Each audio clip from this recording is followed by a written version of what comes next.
So with this whiteboard learning activity, I'm going to go over chi-square goodness of fit. We'll go over why we would use chi-square goodness of fit, and then we're going to go over hypothesis testing using all 4 steps of hypothesis testing, specifically for this example with chi-square. So as you'll notice, I have this question, why? So why would we choose chi-square goodness of fit? That's ultimately the question. So first and foremost, we have one independent variable or quasi-independent variable. Okay? And that independent variable or quasi-independent variable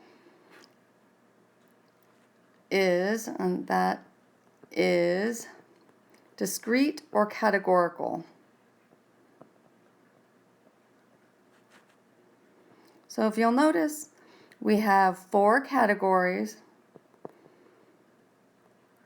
dogs, cats, birds, or reptiles. Those are just categories. So we have one independent variable or one quasi-independent variable, which is basically type of animal. So maybe our question is, like we're checking with people, do you have a preference between a type of animal as a pet? And then we provide them these 4 options. So in this case, our quasi-independent variable, because we do not have control, is animal preference, right? So that's our quasi-independent variable, is animal preference. It's just one independent variable, in this case with 4 categories, okay? And our second reason is our measurements, our measures of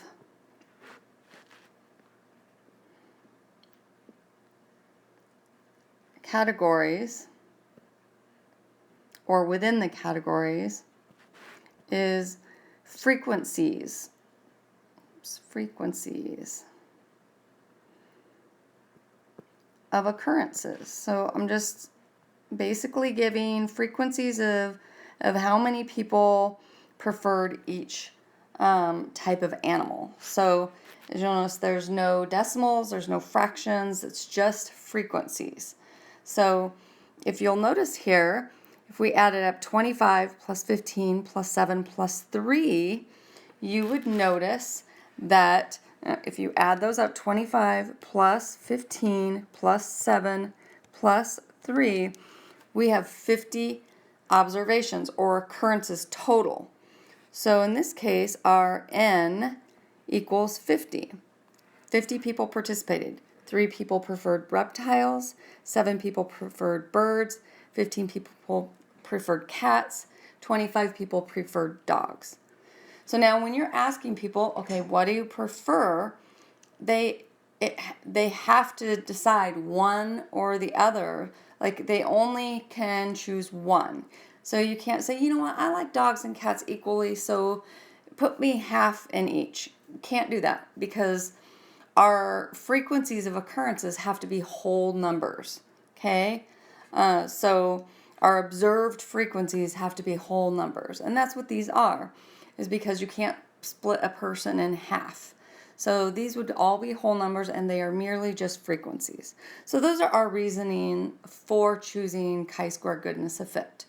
So let's walk through how to calculate, or the steps of hypothesis testing with a chi-square goodness of fit. So in we have dogs, cats, birds, and reptiles. And we're gonna test this at alpha equals 0.05, okay?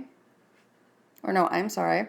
We're gonna do this one at 0.01, okay? But our step 1 of hypothesis testing is just stating the hypotheses. Since how we don't have any prediction, we're just saying that there will be a significant difference in the preference of of animals for pets, we're really assuming then the null hypothesis is that these would be equivalent, that there would be no difference in preference. So in this case, if we stated our alternative hypothesis, it's just there will be a difference in preference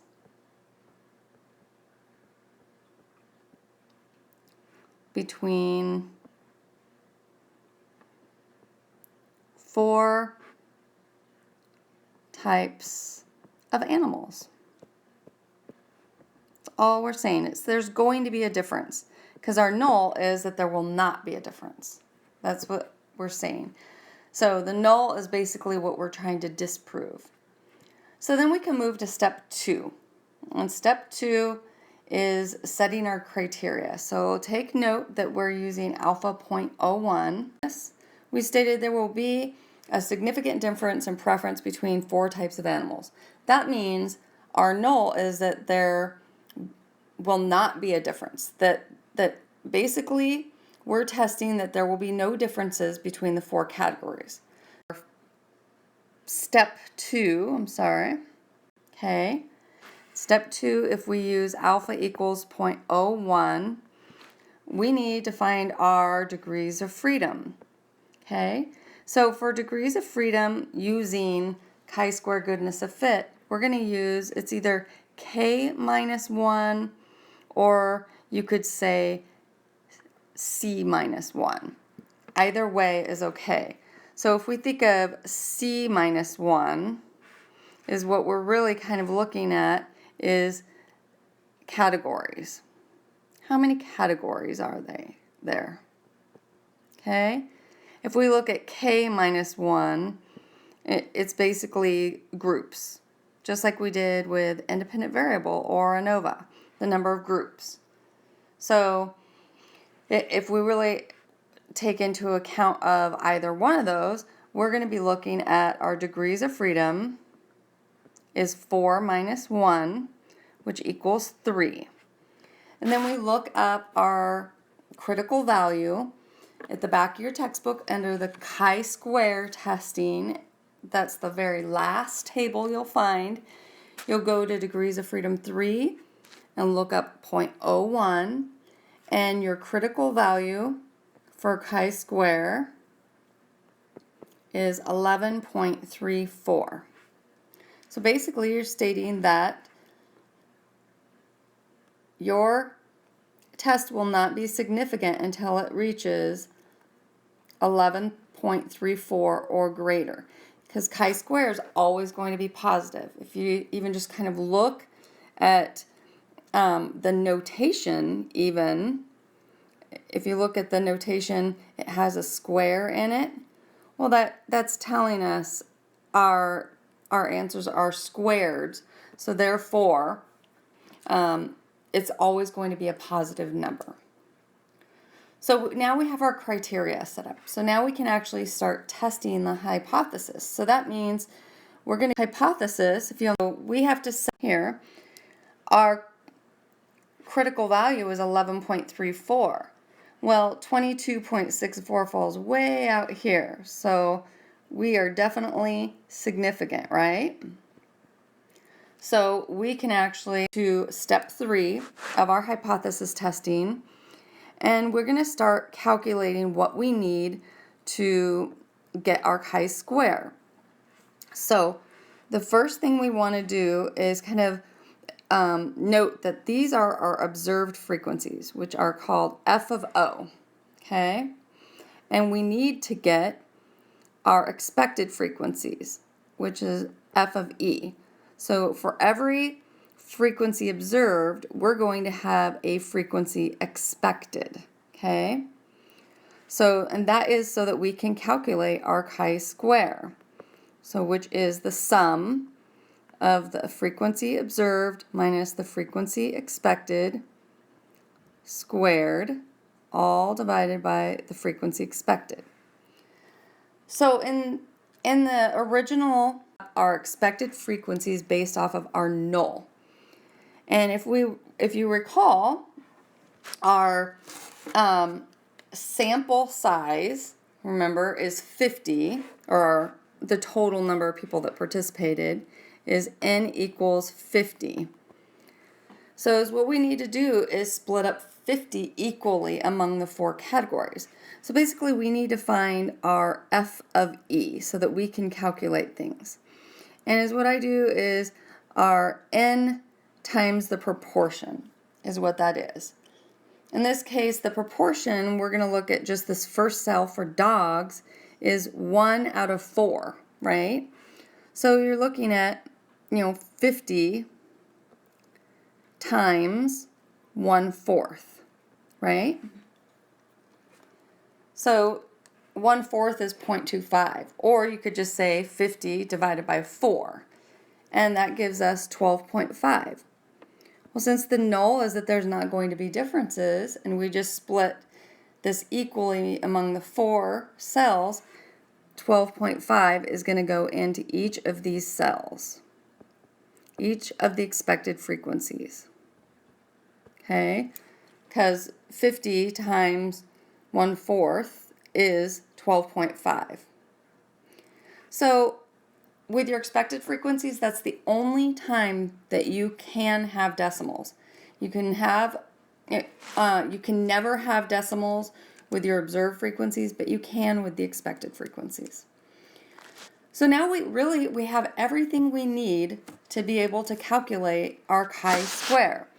And so if you look at this is sum, so that means adding.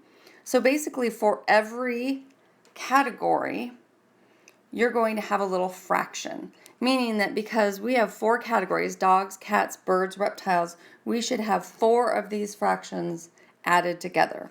So it's basically, in the end, going to look like, that's a chi-square, by the way, we have observed 25 minus 12.5, oops, that's a 5, squared, divided by 12.5, plus, now the next category, 15 minus 12.5,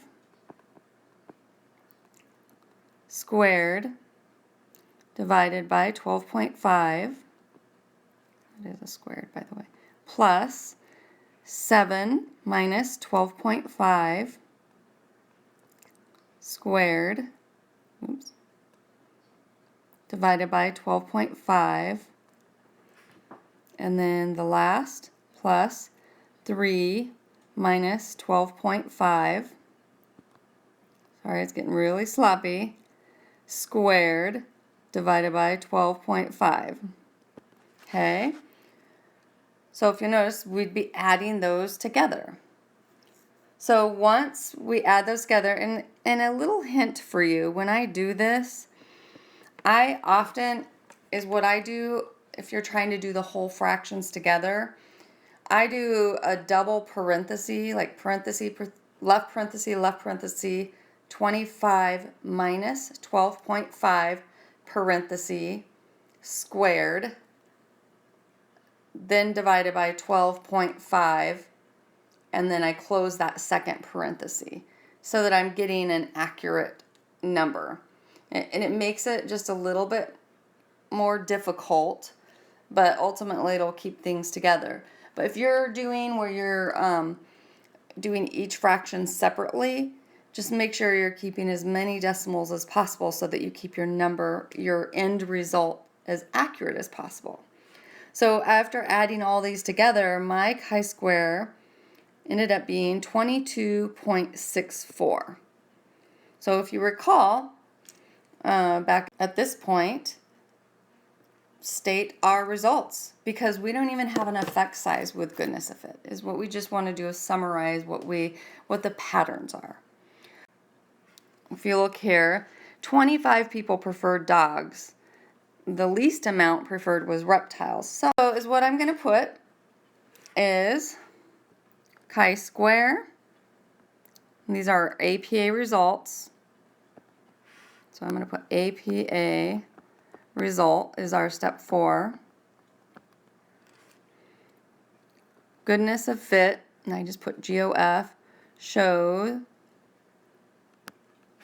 that there is a significant preference for type of animal,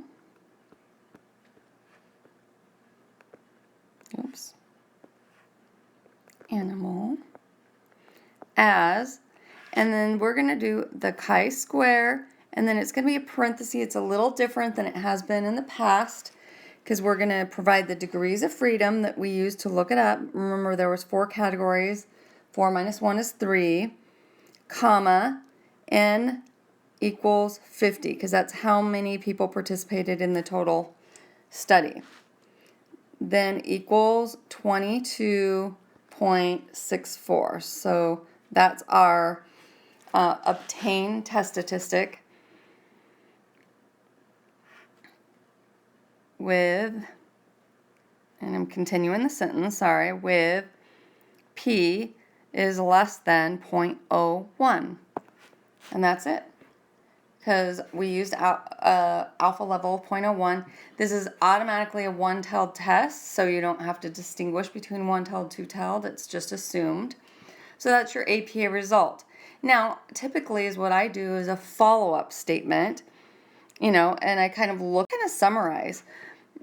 It appears dogs are most preferred, of course, right? For those of you who are dog lovers. And reptiles the least, which to me is a given, but for those of you who love reptiles, you might not think that way. So I just give kind of an idea of what the pattern is going on, just to kind of summarize, because there is no effect size. So it's as simple as that with chi-square goodness of fit. Now there is another option with chi-square goodness of fits that you could have to set your expected frequencies up a little bit differently. And I'll show you what that would look like. So let's say we still kind of have the same question, okay? We're still looking at animal preference type, but now we're just going to look at between dogs, cats, and birds. And maybe for some reason, our researchers hypothesized that 65% are expected to prefer dogs. Well, now we have a different scenario. Now we're not saying that there's not going to be a significant difference in general. We're just going to state that our sample data is going to be different than the expected 65% expected to prefer dogs.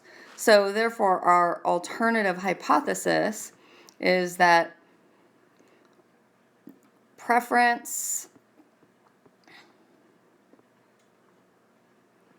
of animals will differ significantly from the expected 65% preference for dogs. Now we have a little different scenario. So we're stating specifically 65% of our people are going to prefer dogs, and then the rest left over is going to be split between cats and birds, because there's nothing being hypothesized about the cats and birds. So at our step 2, we're going to look at, and this should be 65%. Bear with me, because I changed my mind on something. Okay, so I'm going to change that to 65%. Okay, so if we look at our expected frequencies, okay, f of e, and we have n times proportion, now is what we want to do is look at each category separately. So for the dogs category, we're going to have 25, or I'm sorry, not 25, we want to do our total n, which if you add this up, 25 plus 20 plus 9 is 54, right? So 54 times 65%, right? Or if we look at proportion, 0.65, okay? If we look at 54 times 0.65, oops, I'm hitting all kinds of wrong buttons, that would mean 35.1. So that means we would need to set up our frequency table. So I'm going to rewrite this: dogs, cats, birds, okay? And I have